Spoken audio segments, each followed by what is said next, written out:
Olá, meus queridos, sejam muito bem-vindos. Vamos então iniciar mais um bate-papo no nosso encontro semanal, remotamente, mas os nossos corações estão juntos.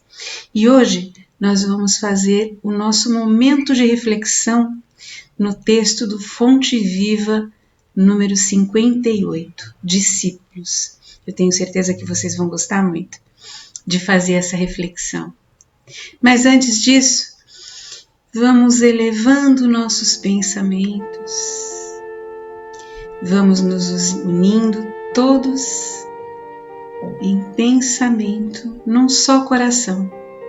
E vamos juntos, de mãos dadas, entrando na nossa querida casa, a FESP.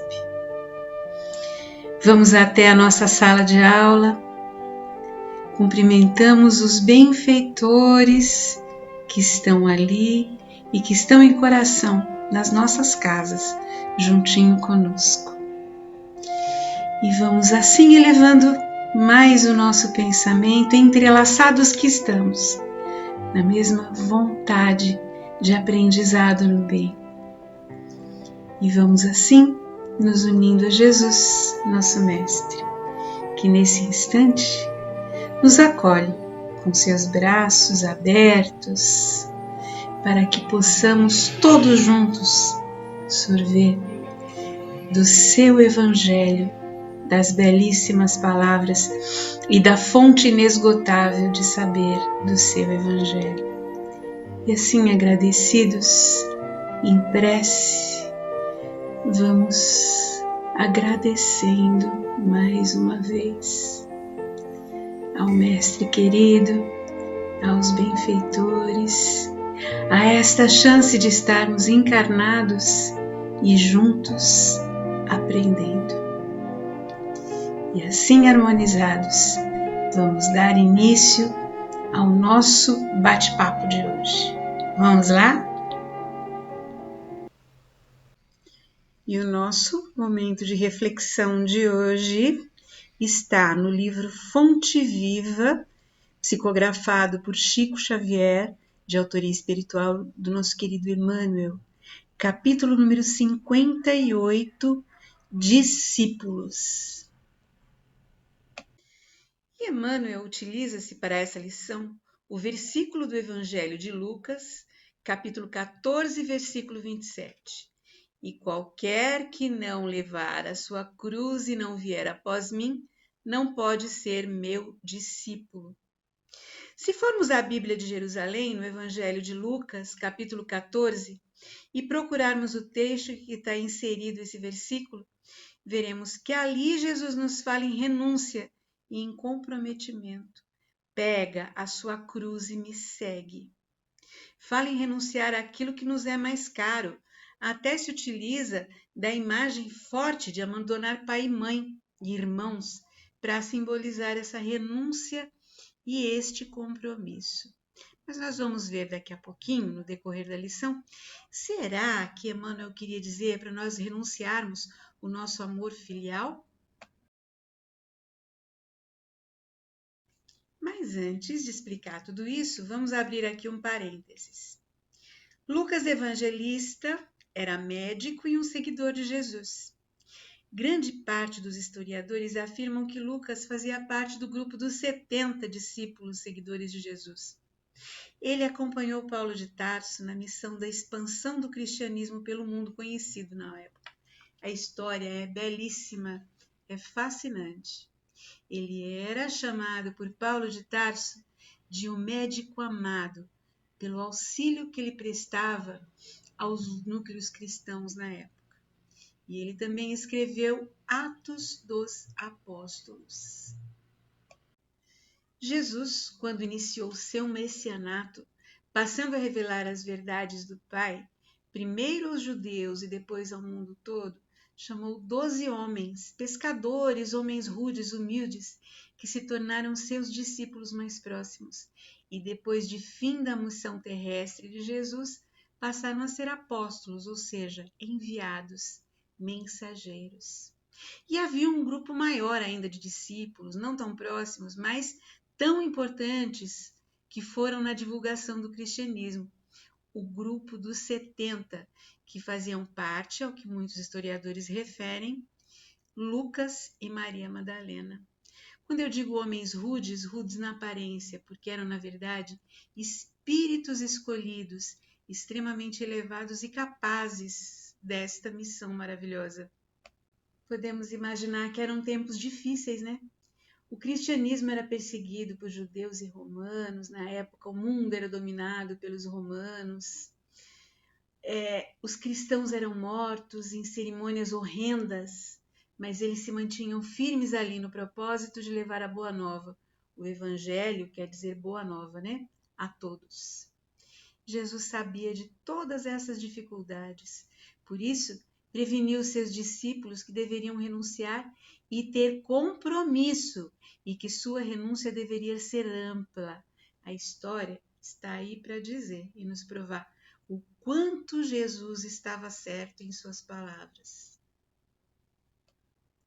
Emmanuel, nessa bela lição, para nos prevenir a respeito desse discipulado e suas dificuldades nos dias de hoje, nos diz assim: a vida de cada criatura consciente é um conjunto de deveres para consigo mesmo, para com a família de corações que se agrupam em torno dos seus sentimentos e para com a humanidade. E não é tão fácil desempenhar todas essas obrigações com a aprovação plena das diretrizes evangélicas. O que vocês acham? É fácil a nossa missão enquanto cristãos? Fácil não é mesmo? E não é tão fácil seguir as nossas vidas e cumprir todas as nossas obrigações do dia a dia segundo os ensinamentos de Jesus. Isso requer aprendizado e tempo. E continua a nos alertar que esse discipulado não se executa apenas com belas palavras, que é necessário que tenhamos o testemunho do nosso madeiro para isso. Em suma, é necessário que levemos a palavra do Mestre em nossos corações e que tenhamos compromisso com ela, nos nossos atos, sobretudo nos nossos corações. Esse é o nosso madeiro.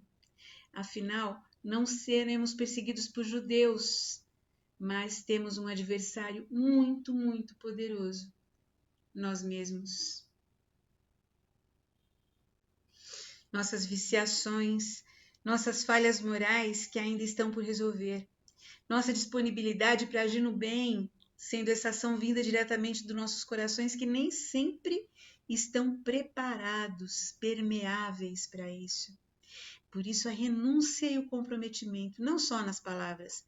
Esta é a cruz que o benfeitor se refere, a da assimilação no bem das palavras do Mestre, que nos propusemos aprender, a reter nos nossos corações e demonstrar nas nossas atitudes, para que também possamos inspirar os outros, pois árvores tortas não projetam imagens irrepreensíveis.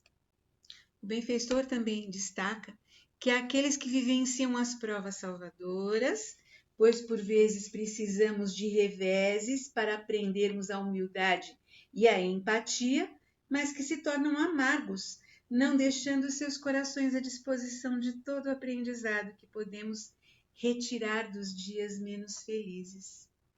Fala-nos também de outros que não carregam a própria cruz, deixando a carga de seus problemas para outras pessoas. Esquivam-se da convivência, renunciando ao aprendizado salutar e ao crescimento moral. Daí a importância da nossa renovação interior, para que possamos seguir como discípulos, aparar as nossas arestas morais. Isso se faz de um dia para o outro? Não.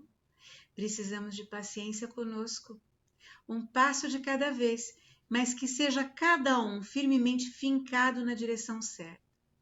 Podemos, por vezes, cometer alguns erros? Sim, e é absolutamente normal, mas o importante é persistir no bem, persistir na renovação de si mesmo.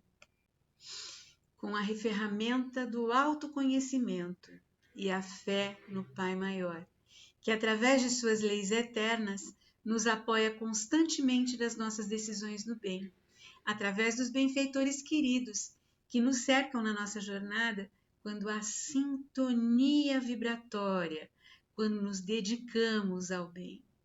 Daí a importância de renunciar o homem velho que há dentro de nós. E é desta renúncia, deste desapego que Jesus nos fala, da nossa transformação interior. E por isso ele usa a imagem bastante forte nos versículos anteriores a esse, nos dizendo para deixarmos pai e mãe, irmãos. Na verdade, ele não nos pede para renunciarmos ao amor filial, mas para nos desapegarmos do homem velho e dos seus vícios morais. E conclui o benfeitor: dever e renovação, serviço e aprimoramento, ação e progresso, responsabilidade e crescimento, aceitação dos impositivos do bem, obediência aos padrões do Senhor.